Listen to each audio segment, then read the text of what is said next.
something seductive about being first. The first to enter a market, the first to reopen trade route, the first to revive something everyone else had written off. We celebrate pioneers, we admire their boldness, we reward those who take risks and think differently. But what we don't talk about enough is the price of being first.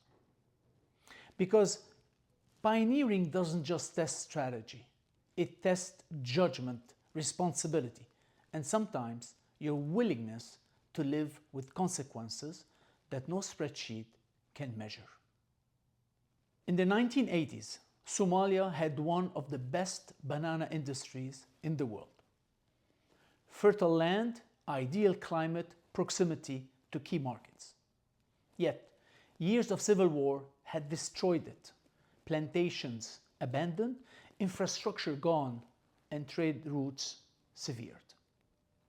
The idea was ambitious, to be the first company to rehabilitate Somalia's banana industry and reopen exports to Middle Eastern markets. From a strategic point of view, it looked compelling. From a risk perspective, it was unlike anything I had experienced before. The project was sponsored by a former SAS officer who had built a private security operation in Somalia. His headquarters were inside the Mogadishu airport. A fortified compound surrounded by 3 layers of protection: private security, local militia, and the army. Inside the compound, it felt controlled. Outside, it was a completely different world. Every moment required approval. Every day began with a security briefing. Green light or red light. Go or stay. The banana farms were 200 kilometers away. One road, not fully secured, pockmarked with craters from years of shelling.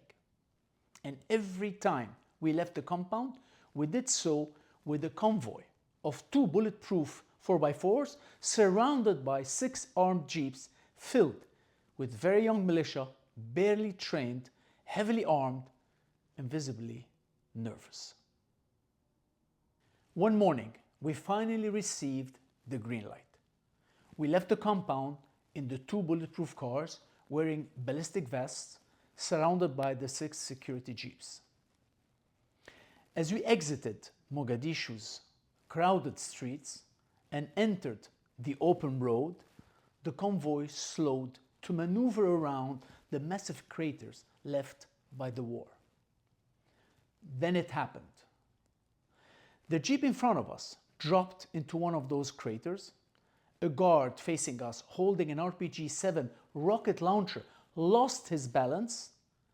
The rocket was mistakenly fired.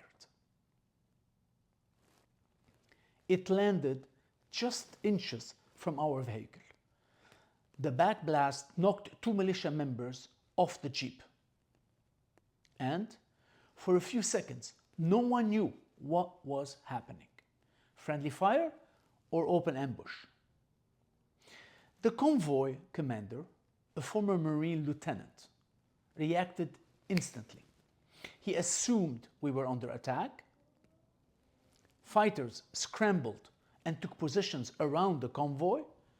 Weapons fired. Chaos erupted. Within moments, without any return fire, he realized the truth. It was an accident, a friendly fire. But by then, the noise had echoed across open territory.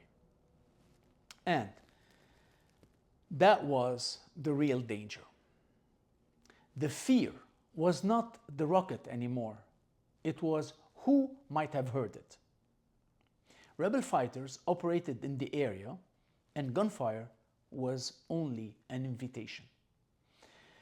I was pulled aside by the commander and given a choice: return immediately to the security compound at the airport, or continue forward to the farms. Neither option was safe.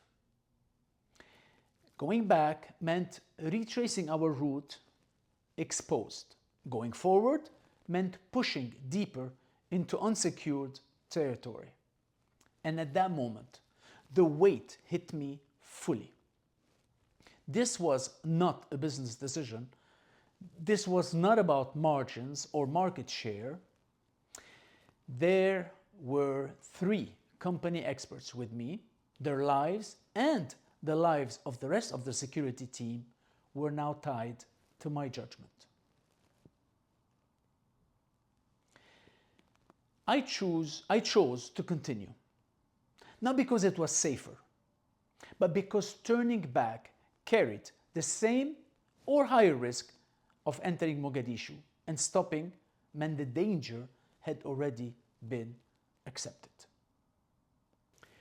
We reached the banana farms against all odds. Our agronomists moved fast. Soil samples, water analysis, packing processes, all reviewed. We did in hours what would normally take days. And then we left. As we began the return journey, the sky opened. Torrential rain, visibility dropped, and that rain became our cover. We returned to base undetected, almost invisible under the storm. That night, back inside the security of the compound, I could not sleep. We had nearly lost people, not to enemy fire, but to accident. And I asked myself a question that still stays with me. Was it worth it? Yes, pioneers open doors, but they also expose others to risk. And leadership is not just about courage.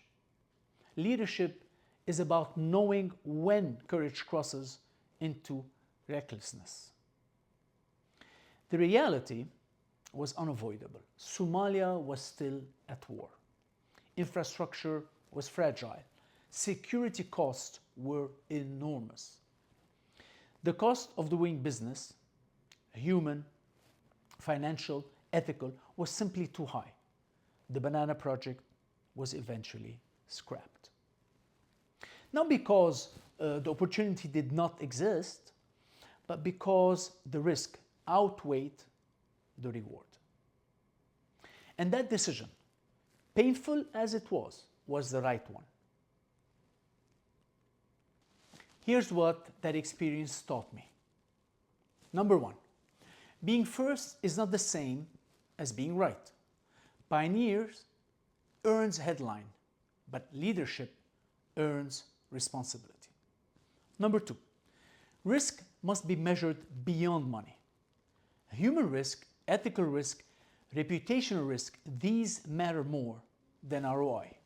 Number 3, no strategy justifies unacceptable exposure. When lives are involved, ambition must bow to judgment.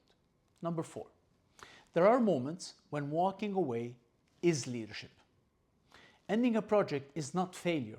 Ignoring reality is. Number 5, context matters more than opportunity. A great idea in the wrong environment is a bad decision.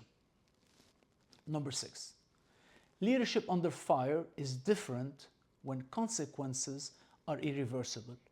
Humility becomes the most important skill.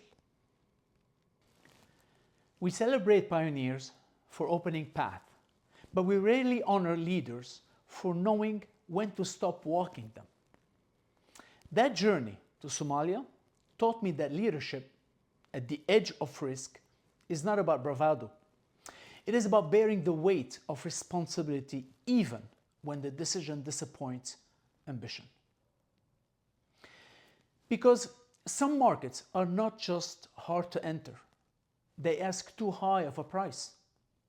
And true leadership is knowing when that price is one you are not willing to let others pay.